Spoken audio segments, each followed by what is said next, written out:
Isang cuddle weather na afternoon sa inyong lahat mga kapatid. Ang oras po natin, 8 minutes makalipas alas 12. Kung anumang sabaw ang hinihigop nyo ngayon, bulalo o kaya sopas, tinola, ang sarap naman yan. Tapos mamayang hapon, ginataan with bilo-bilo at champurado, ang sarap. Kung ano man ang kinakain o baka naman sobra-sobra, nilalamon, or kung ano man ang nilalunch ninyo together with the family kasi ang daming walang pasok ngayon ng mga chikiting, sana po sama-sama tayo hanggang 1 p.m. O, diba? Yung ano na lang kami, di bali nang kayo yung kumain, kayo lang sapat na. Gandang tanghali sa inyong lahat mga kapatid. Ako po si Laila Chikadora, filling in for Kuya Poy, syempre dito sa Heart to Heart. Welcome to the show!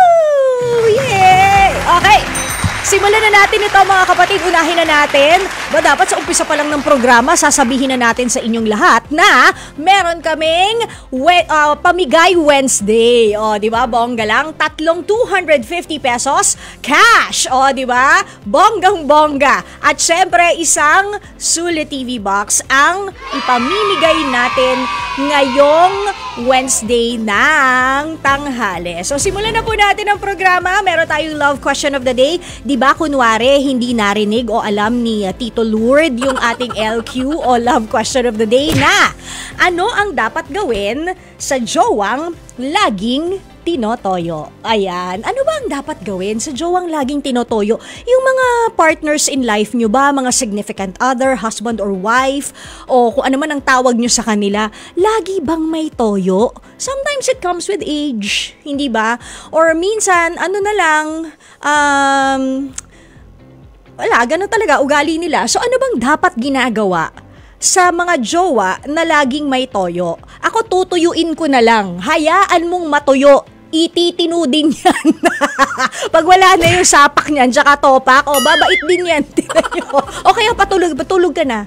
Tulog ka na, Han. Sige na, tulog na. Tulog na. Patulugin nyo na lang, di ba? Malay nyo naman pagod lang. Ano ang dapat gawin sa jowang laging tinotoyo? Hashtag H2H asks. Yan ang ating LQ o love question of the day ngayong tanghali. Okay? Sa mga gustong tumawag para sa ating mga hashtag astig advice, pwede niyong karirin yan dahil today is also ang ating hashtag astig confession day. Diba? Wednesday ngayon, 3 times a week. So mamaya meron tayo niyan. And pwede kayong tumawag sa amin kung gusto nyong magbigay ng hashtag astig advice. 631 Tama. 8 muna. Dapat may 8. Oo. 8631-5788 or 8631-6674. Okay mga kapatid? Dalawa yung landline. Pwede rin kayo mag-comment sa aming FB Live ng ating hashtag Astig Advice. Yung mga hashtag Astig commenters natin dyan, abangers para sa ating hashtag Astig Confessions. Okay mga kapatid? So ayan, simulan na po natin ang ating bonggang programa Heart to Heart sa 92.3 True FM. H2H Astig Confessions.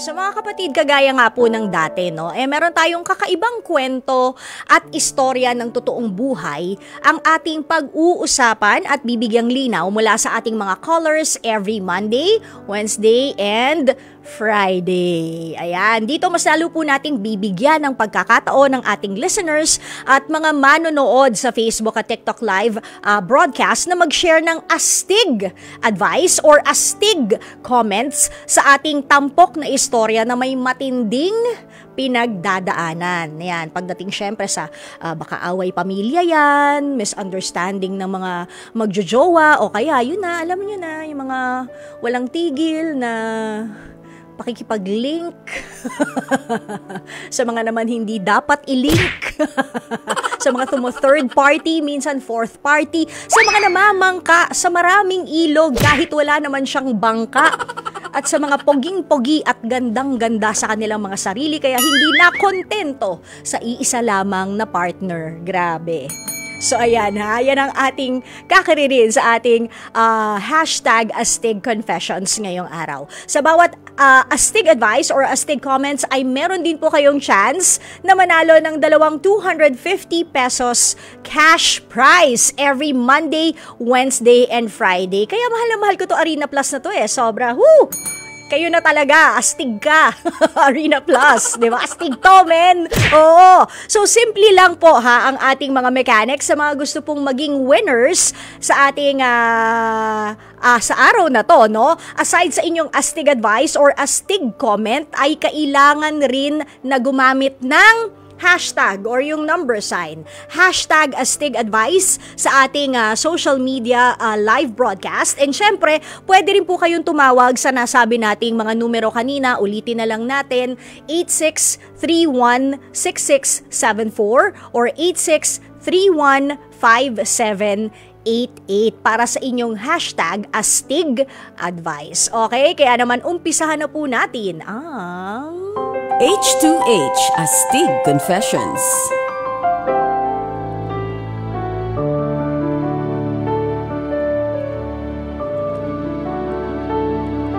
Natatabangan na. Kaya lang, itong si Jolene, sa sobrang tabang ng kanilang relasyon, gusto nang hiwalayan ang 2 taon na niyang ka-long distance relationship na si Edgar. Pero si Jolene, aminado rin na bukod sa planong pakikipaghiwalay kay Edgar, ay gusto rin daw makipagbalikan sa kanyang ex-jowa na si Francis. Ayon kay Jolene, hindi na kasi niya kaya pang lokohin itong si Edgar sa kanyang nararamdaman at gusto niyang kumalas na sa kanya. So makakausap po natin, nasa kabilang linya si Jolene. Hello po. Hi! Po, ma'am. Good afternoon. Okay, Jolene, ilang taon ka na? 58 po, ma'am. Coming 59 po ako, ma'am. Wow, okay. Ikaw ay never married? Yes, pero may anak po ako isa. Ilang taon na siya? Yung anak ko, ma'am? Yes. Magti-30 na, ma'am. Wow. O di, na rin, nagtatrabaho na rin. Meron siyang ma'am, kasi lang siya, yung anong tawag nito? Yung 2 years, lang siya, ma'am, yung vocational? Vocational po. Yung nag-aayos ng mga motor. Parang technician, ganun. Opo. Mechanical. Opo, ganun. Automotive lang po siya, ma'am. Oo. Pero nagtatrabaho, may trabaho. Opo, ma'am. Pero may na siya, may na siya, may mga anak na, may partner na. So nakabukod na sa'yo, Jolene? Nakabukod na po. Okay, Nandito sige. po siya sa South Cotabato, Mindanao. Nandito ako sa Manila, ma'am. Okay. Ano naman ang ginagawa mo rito sa Muntinlupa? Dito ba kayo talaga base? Dito kayo nakatira? Hindi po. Nagtatrabaho po ako, kasambahay, ma'am. Okay, sige. Kamusta naman ang day off, Jolene?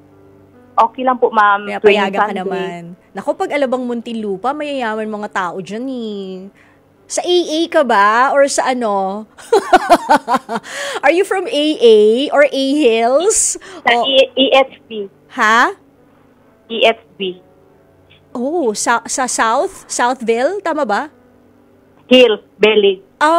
From A-Hills. See? Di ba? From A-Hills. From AHV. ESP, Alabang Hills Village. Oo, Alabang Hills Village. Kasi dyan sa may bandang Don Manolo Avenue, di ba may school dyan? Hindi, yung lang dito, yung may school, nakalimutan ko na yung school doon sa San banda Beda. sa bakery. San Beda po. Oo, yan. Diyan ako nag-aral, sa San Beda. Oo. Kanal lang ako, pero doon ako nag-aral. Anyways, Jolene, ayan. Pag-usapan natin itong medyo iniinda mong problema. Si Edgar, na present mong jowa, tama ba? Ilang years na kayo? 2 years? Parang LDR lang yan, ma'am. 2 years po. Okay. Paano naman kayo nagkakilala nito? Tsaka gaano ba ka-LDR yung LDR pag sinabi mong long-distance relationship? Sa ano lang po yan, ma'am, sa chat date, sa datings lang po, local dating lang po. Okay. And then, long distance relationship, nasaan siya? Kung ikaw nasa Muntinlupa, nasaan siya? Sa Davao. Malayo. So, Layo. 2 years na, how many times kayo nagkita na ng harapan? 2 times po. 2 beses. Sino nag-effort? Ikaw o siya? Hindi kasi nagba-vacation ako every year, December. So ikaw... Pinababakasyon po ako ng amo ko. Opo. Saya naman, diba? Davao ako magda-drop.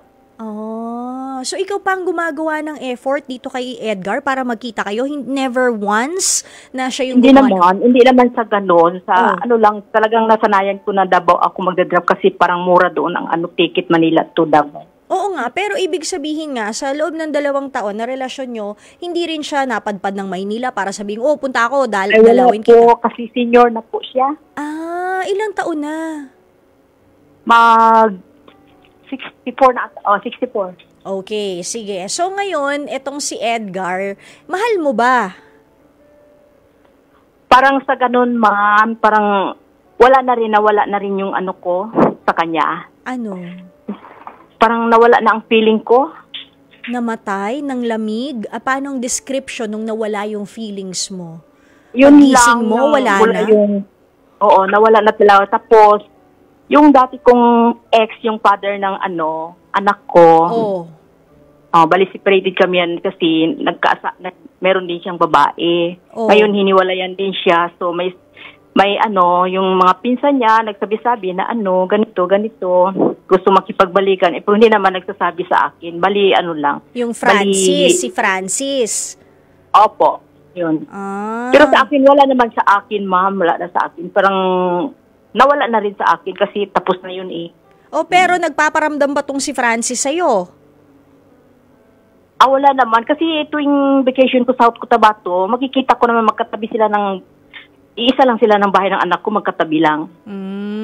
Nakikita pa rin pala kayo? Po, makikita. Opo. Okay. Gusto mo siyang... Pero hindi nagsasalita. Gusto mo ba siyang balikan? Wala naman sa akin, ma'am. Hindi naman sa ganun. Bali, lang.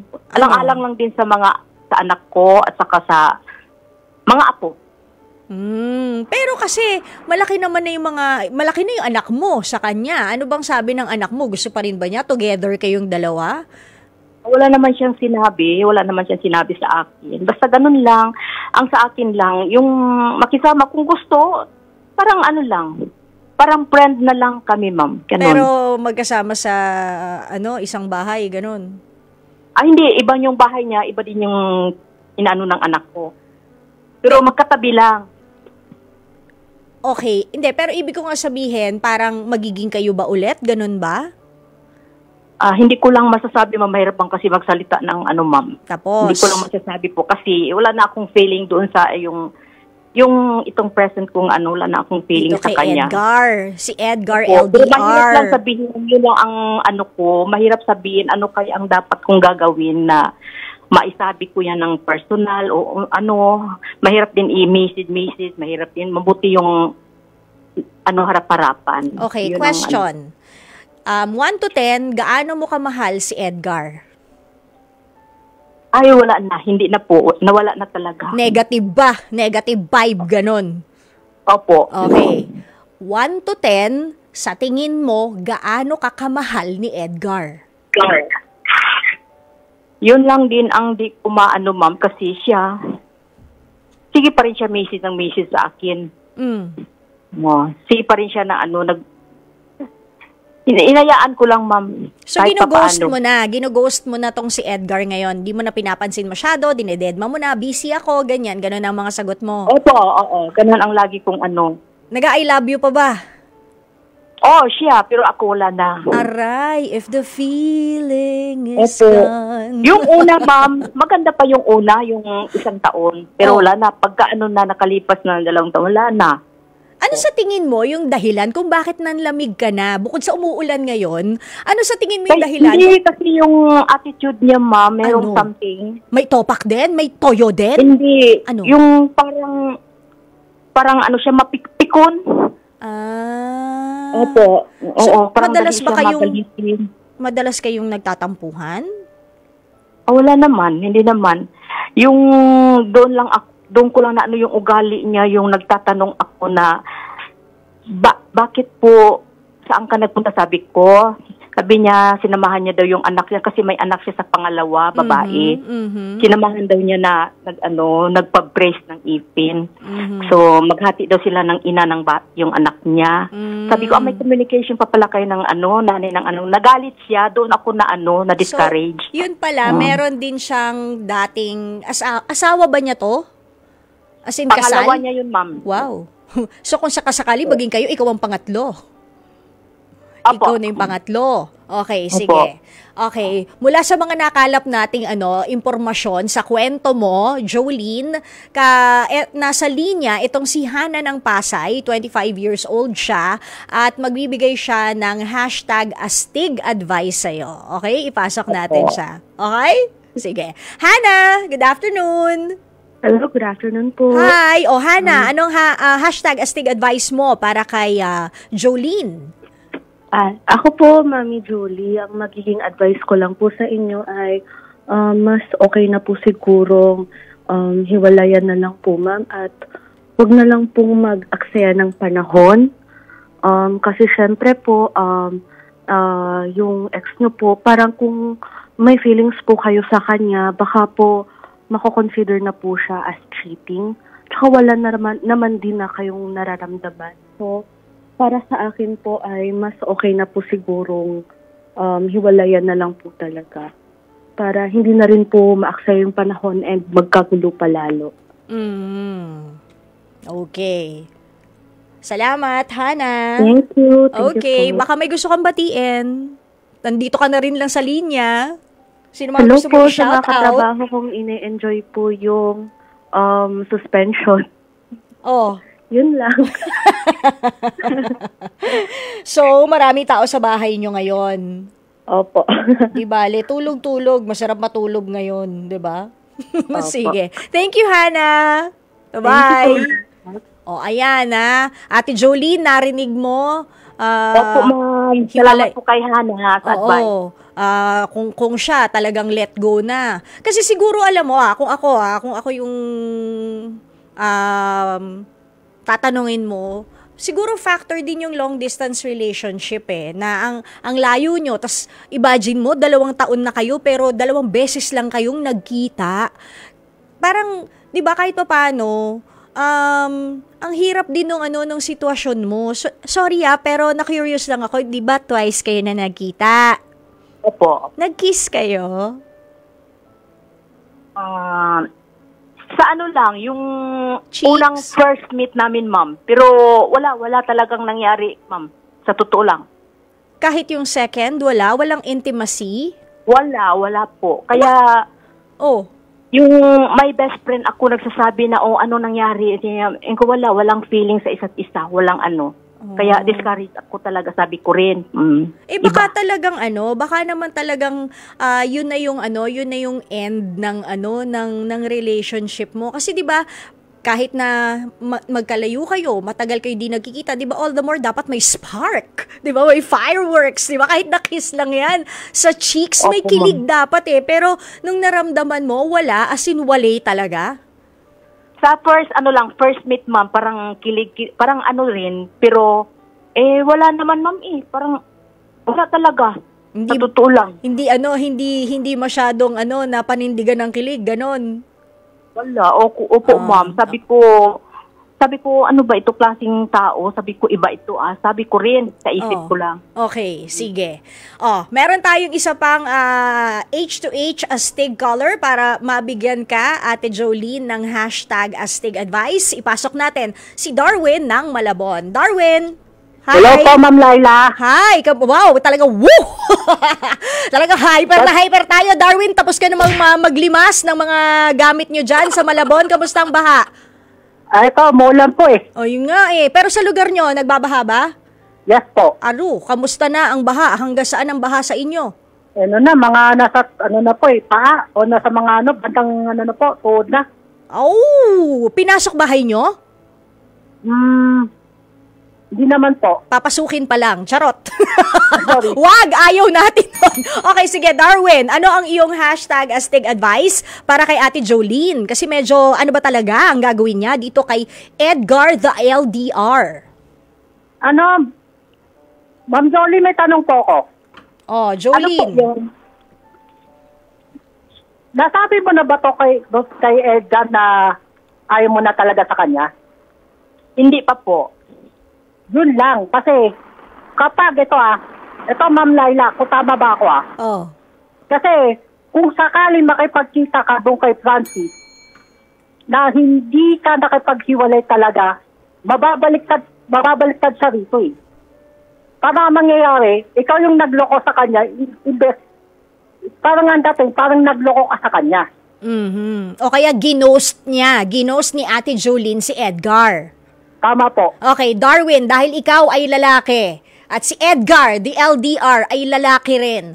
O, bilang lalaki, paano ba dapat? Paano yung atake? Kasi, katropa mo si Edgar di ba? Pareho kayong guys. Ano ba yung subtle, hindi masyadong masakit na way kung ikaw ang tatanungin?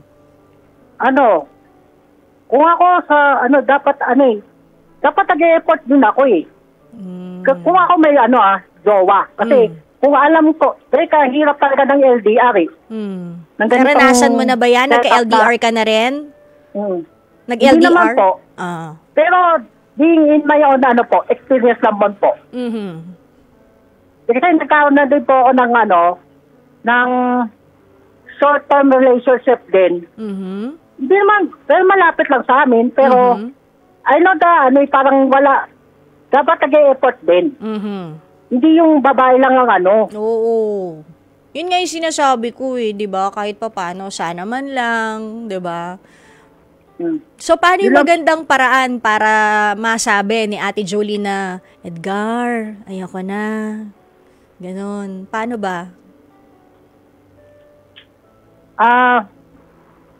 Diretso?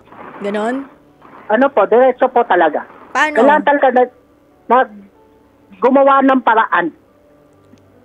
Kasi lahat naman nagagawa sa magandang paraan para magkaroon talaga ng deeper connection sa malakas po na na communication. Communication siguro problema nito eh. Communication actually meron sila lagi kasi nga lagi silang nagkaka-message. Ang problema talaga, physically, hindi sila nakikita 2 beses pa lang sa loob ng 2 taon. Diba? Ayun lang. Oo. Tapos magjowa sila, kiss lang nangyari. Kiss lang. Nung una kinilig yung pangalawa, nawala na yung kilig. Ganon. Wala na yung spark, sabi. Oh. Pero kung pwede naman siguro gawa ng paraan talaga ni Edgar. Oo. Siya naman yung mag-effort. Feeling ko nga kasi napagod na rin. Ate Jolie, napagod ka na rin ba? Kasi ikaw yung parang gawa ng effort para maging okay yung relationship mo. O talagang ganun, Ma'am Laila. Ayun, napagod ka na. Okay, sige. Okay. Darwin, salamat sa iyong hashtag astig advice, ha? Okay po. Ingat po. Ikaw din. Ayan, ha? Okay. Malabon, ahon. Ganun. Ahon, malabon. Yun yung tagline nila. Diba? Ahon, malabon. Okay. Naalala ko lang. Okay. Ate Jolene, ikaw naman, paano ka kaya namin iaahon? Kasi diba, ayaw mo na talaga. As in, final na ba yan? Ayaw mo na talaga.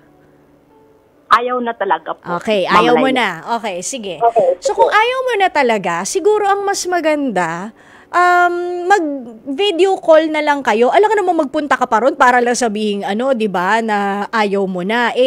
Yung 2 effort nga, ikaw na gumawa. So, makipag-break ka na lang ng maayos, mag-video call kayo, mag-usap kayo sa telepono o kaya sa kung ano mga social media app na pwede kayo mag-usap, mga voice calls, ganyan, para sabihin mo na kesa sa i-ghost kita o bigla na lang kitang iwan sa ere kahit wala ka namang flight, 'di ba? Mas maganda na yung nag-uusap tayo ng ganito. Hindi ko na kaya yung relasyon natin unang-una Kasi magkalayo tayo. Okay sana kung nag-e-effort ka, kaya lang parang pakiramdam ko, ako lang yung nagpapatakbo ng ating relationship, 'di ba? Na parang nakukulangan ako.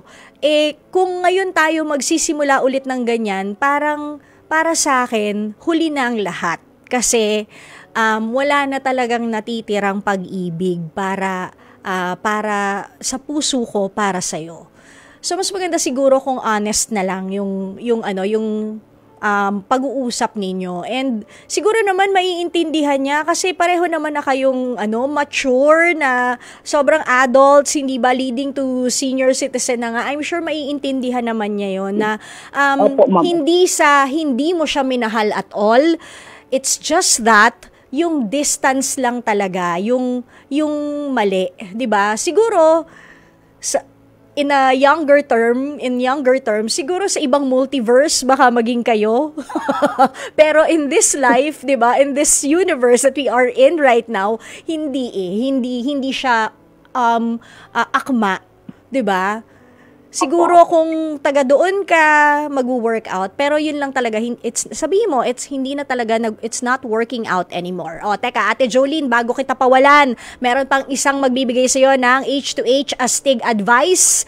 Ano kaya itong ipapayo ni Rick of Quezon City para ibigay nga ang kanyang hashtag Astig advice? Rick, pasok! Magandang hapon po. Hi Rick, ilang taon ka na? 52 na po. 52?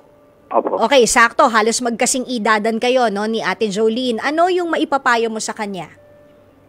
Ako, ang maipapayo ko po...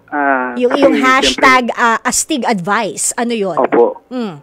Naawa naman ako doon sa lalaki. Kasi, ang sa akin, tingin ko, naghahanap lang din ng compassion. Yun yung parang makakasama sa buhay. Dahil nga, maedad na rin naman. Pero, para hindi naman masyadong masaktan, tapatin mo kasi siyempre kawawa naman din yung tao. Kailangan niya lang naman talaga ng na masabihan mo siya ng ma-directyo mo talaga sa kanya na wala na talaga, willing ka naman na ibigay na lang yung kung kailangan may kausap ka, ganon, yung parang para hindi naman siya masyadong masaktan. Pero mas kailangan talaga na dapat tatapatin mo yan. Total, kung sakali man na tatanggapin mo yan, wala nang init sa inyo kasi pareho naman na may edad na. Ang habol na lang din siguro ng lalaki yung magkakaroon ng kasama sa buhay. Dahil nga, kung habang to at taga, lalong umiidad, para naman hindi masaktan. Kaya para sa akin, ate, kausapin mo ng harapan o kaya direktahin mo talaga na wala na talaga pero willing kang ibigay ang pakikipagkaibigan. Kung kailangan niya ng kausap, andyan ka naman na pwede mong i-provide sa kanya para maunawaan niya at hindi na siya umasa nang hindi masaktan kasi kung patatagalin mo yan, kawawa naman din tao. Kasi lalaki rin ako, ayoko naman din ang ginaganon. Yun. Ang ganda ng iyong hashtag Astig advice. I love it. Ang galing mo, Rick ng QC. Dapat ikaw ang nandito. Ang galing. Salamat po. Ang galing ng advice mo. Maraming salamat sa iyong hashtag Astig advice, Rick. Tawag ka ulit, ha? Baka may gusto kang i-greet? May gusto kang i-shoutout? Yung guy na lang, sana kung nakikinig siya, kung narinig niya yung advice ko, sana matanggap niya at saka sa umpisa lang naman na siguro parang mahirap tanggapin. Pero kung marirealize niya, mas maganda nga yan na kakausapin ka ni ate para lahat maging maayos at hindi masakit sa kalooban. May closure, kumbaga, hindi ba? Opo. Salamat, Rick. Ingat. Salamat. Okay, Ate Jolene, andyan ka pa ba? Yes, Ma'am Laila. Oo, alam mo na, isip ko, saktong-sakto yung kantang... Salamat po kay Kuya sa advice. Ayun.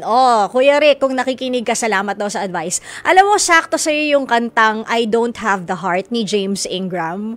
Yung lyrics nun, kung alam mo ba yung lyrics niya, yung chorus, Diba, sabi ni James Ingram sa chorus niya, I don't have the heart to hurt you. It's the last thing that I wanna do. But I don't have the heart to love you the way you want me to. Ganun eh. Diba, swak na swak? Ganun-ganun ba yung nararamdaman mo? Opo. Patugtugin mo yun sa kanya. Diba? Ay, ano man siya po, ma'am? Oh. Born again po siya. Born again? Hindi naman religious song tong pinatutugtog natin. Christian songs lahat ang mga ano. Ang alam niya? Mga lahat na Christian song, hindi na siya mahilig sa mga ganito. Edi mas maganda kunyari sa iyo galing. 'Di ba? Anyways, okay, ano ba Jolene ang iyong message para kay Edgar? Baka meron. Wala, yun lang. Ang sa akin lang, tulad yung sinabi ni Kuya kanina, na nakakaawa rin, siyempre. Bali, ang sa kanya, kasi bali, na lang siguro, companionship sa buhay niya, nag-iisa siya sa buhay niya, nag-iisa na lang siya kasi. Yun lang ang ko sa kanya. Nakakaawa rin, pero hindi ko masasabi talaga pa, hindi ko pa maitapat sa kanya. Mas masakit kasi yun kapag hindi mo sinabi yung totoo. Hindi mo rin makukuhang matulog ng masarap sa gabi dahil alam mo na meron kang kumbaga tinatago sa kanya, 'di ba? Opo. Pero kung wala pa mang sa akin, okay lang. Pero kung meron naman, yun maitatapat ko na po sa kanya kung sakali. Mas maganda na yung 'di ba sabi nga nila, ang nagsasabi ng tapat ay nagsasama ng maluwang. Yun. Diba? Sige. Thank you, Ate Jolene. Baka may gusto kong batiin. Okay, Ma'am Laila. Sige. Salamat po, Ma'am Laila. Bye-bye. Wala kang gustong batiin? Wala na po akong babatiin. Batiin ko lang po dito lahat ng mga kaibigan ko dito sa ESP. Oo, yan. Bongga. Sige. Salamat, Ate Jolene. Salamat po, Ma'am Laila. Bye-bye. Ingat kayo dyan. Po. Likewise. Okay, sa oras na 42 minutes, makalipas alalas 12 ng tanghali, dako na po tayo dahil alam ko na kanina nyo pa to iniintay. #H2H Astig Confessions. Siyempre, yung mananalo ng 250 cash. So, hindi ba? Unang winner po natin, si Hana ng Pasay City. 250 cash para sa iyo. Second winner natin ng 250 cash, si Kaizel Macapactor. Ayan, nagbigay rin siya ng kanyang #Astig Advice and mamaya siguro mababasa natin yan sa ating comments. Okay mga kapatid, baka nasa dessert na kayo kung merong dessert sa bahay o baka naman na medyo pumapapak na kayo ng asukal sa inyong mga sa inyong mga meals ngayong tanghali. Ito naman ang ating mga FB comments para sa ating H2H Astig Advice, 'di ba? Galing ito sa kaninang situation ni Ate Jolene sa ating #Astig Confessions. Okay? So sabi nga ni Romar Marciliacay, Astig advice ko, if ayaw mo na talaga sa kanya, sabihin mo sa kanyang ayaw mo na. Ganun lang. Lalo na may attitude naman pala siyang ayaw mo, 'di ba? Actually baka nakadagdag pa nga yung factor na yun na nagkaroon ng attitude kaya unti-unti namatay yung love ni Ate Jolene para kay Edgar. Sabi ni Gail Easy, ayan, gawin mo na lang malinis ang exit mo, Nanay Jolene, makipag-break ka muna kay Edgar bago ka pumasok sa panibagong relasyon. Na naman, proper naman talaga in every relationship, dapat may closure, 'di ba? Para at least parehas kayong nakakahinga ng maluwang. Damasio B. Henafe, may hashtag talaga, no? #wala ka talagang kilig, Ate Jolene. Sa ka-LDR, sakit naman yon, 2 years kayo hindi ka kinilig. O, diba? Pero may sagot dyan si Gail Easy. Kasi nga raw, baka age na. And totoo naman yung sinabi rin ni Ricky ng QC, baka naman nga companionship na, kaya walang intimacy na nangyari. And di ba sinabi rin ni Ate Jolene kanina, Christian, itong si Kuya Edgar, baka isa rin sa factor, maybe religion is a factor for, the loss of intimacy at pakis, para kayong mga teenager, pakis sa cheek lang. Bakit? Tapos beso-beso pa pala yun, ano? Chick to chick lang. Ate Jolene, ba't di mo pa hinalikan sa noon na lang para lolong-lolo? Senior na senior. Tapos nag-bless ka. Charing! Okay, sa ating love question of the day, mga kapatid, ang dami niyong sumagot. Yung iba natatawa ako sa mga sagot. Grabe.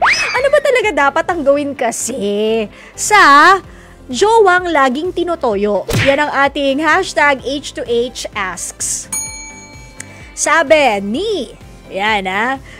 ni Flor Deliza Malik Casquero, kung laging tinotoyo, mas okay kung kausapin mo kung ano ang dahilan. Pero kung ayaw ka namang kausapin, edi hayaan mo na lang munang humupa ang sumpong niya. Lalo na kung di mo naman alam ang dahilan kung bakit siya tinotoyo. Di ba ang hirap kausapin pag ganyan? Pero mas okay kung i-date mo na lang siya para mawala ang topak o ipagluto mo ng favorite niyang pagkain. Paano pag pansit? Isasahog mo nga siya. Pero nga niyang toyo mo, charing. Eto nga yung susunod na sakto. Sa susunod na nag-comment, sabi ni Kaizal Macapactor, siya yung nanalo ng 250 pesos cash, di ba? Ang ginagawa sa jowang laging tinotoyo ay ihalo sa pansit. O, ayun na nga. Pero sabi niya, chos. O, di ba? Uurong yung camera. Ayan. Pag alam mo tinotoyo na si jowa, wag mo kasing sabayan ang init ng ulo o lalo pang asarin.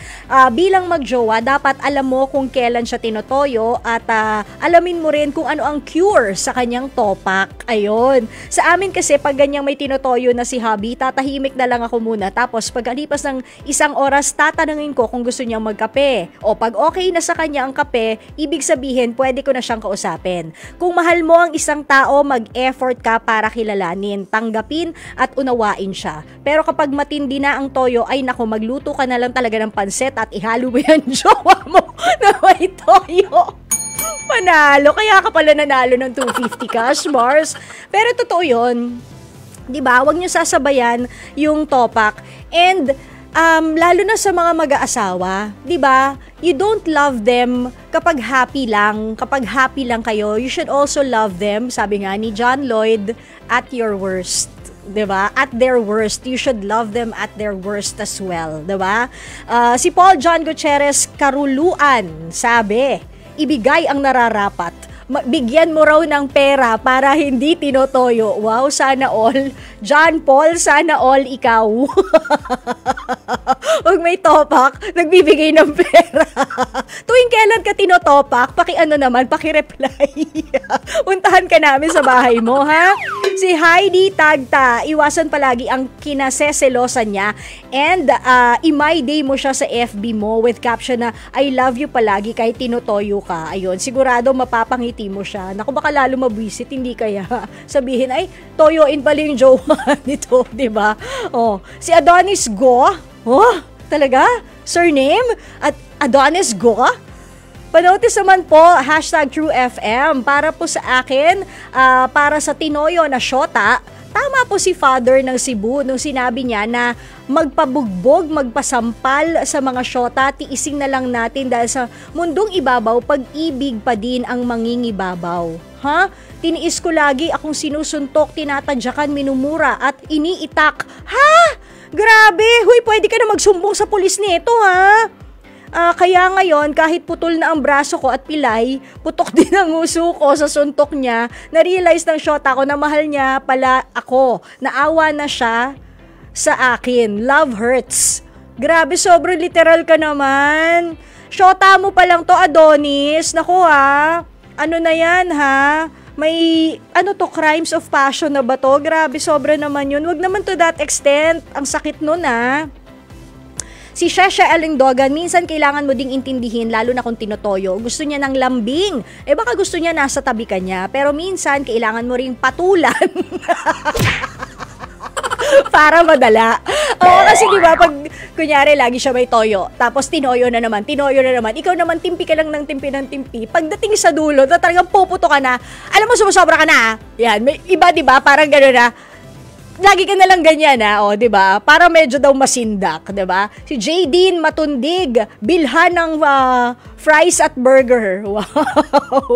Si Jester Natividad, wow, grabe ka naman, ang brutal naman dito. Ginaganyan mo yung jowa mo kapag may toyo. Sipain daw sa muka hanggang sa matauhan. Uy, grabe ka, baka mabasag ulo niyan. Mamaya nasa balita ka na. Si Elna Sabio Mortel, bigyan ng pera para may parcel palagi. Why not, di ba? O, yan ang baon mo. Ganon, di ba? Si Ina Sabio Mortel, yun, sabi niya bigyan ng pera. Si RG Avengosa, paliguan ng suka para adobo na. Uy, lagyan mo naman ng bawang para kumpleto. And pamintang buo. And konting laurel, di ba? Suyuin mo kasi. Lambingin mo at bilhan ng pagkain para lagi siyang happy. Ayon. Pero for Damian, si Damian Lee, respect is the key. Ayan. So maraming salamat sa mga nag-send ng inyong mga comments. Joanne Sangria Tolentino, Marisa Rodriguez, Mary J. Panimdim, Darwin Rosel, Marisa Rodriguez, and Rita Pardico. Si Marisa na iniwan niya para matuto. Toyong jowang tinotoyo. So ayan na. Maraming salamat. Yung iba nyo mga comments, mababasa syempre sa ating live stream ng Heart to Heart ngayong tanghali. Okay, second round na tayo ng ating Pamigay Wednesday mga kapatid. 250 pesos cash. Si Rick ng Quezon City. Maganda rin kasi talaga in-advise ni Kuya Rick. Ikaw winner ka talaga, Kuya Rick. Tsaka kasi halos magka-age bracket sila. So, mas naiintindihan talaga niya yung pinagdadaanan siguro ni Ate Jolene at ni Kuya Edgar, di ba? At ang nanalo ng Sulit TV Box. Ayan, ha? Sumagot sa ating love question of the day. Ano ba ang dapat gawin sa mga jowang tinotoyo lagi? Congratulations sa'yo, Min Rasing ng Olongapo City. Ayan, congratulations! At dahil ang oras po natin ng 1 minuto makalipas, alalauna na, nabitin ako. Kayo ba nabitin kayo sa kinain nyo? Ako nabitin ako sa programa, pero ang magandang balita naman dito, kung nabitin kayo, may merienda pa. At kung ako naman yung nabitin, may shout out pa po mamaya. Doon ko na lang po itutuloy ang aking kulit. Di ba? Ano yan? 8 p.m. hanggang 9:30 magkarinigan at magkita-kita po ulit tayo mga kapatid mamaya. Okay? In behalf of your Kuya Poy, the Guapopoy, maraming salamat po sa inyong pagsama sa akin dito sa Heart to Heart. Susunod na po, Christy per minute kasama si Nanay Christy and Romel Chica. Bye! See you later!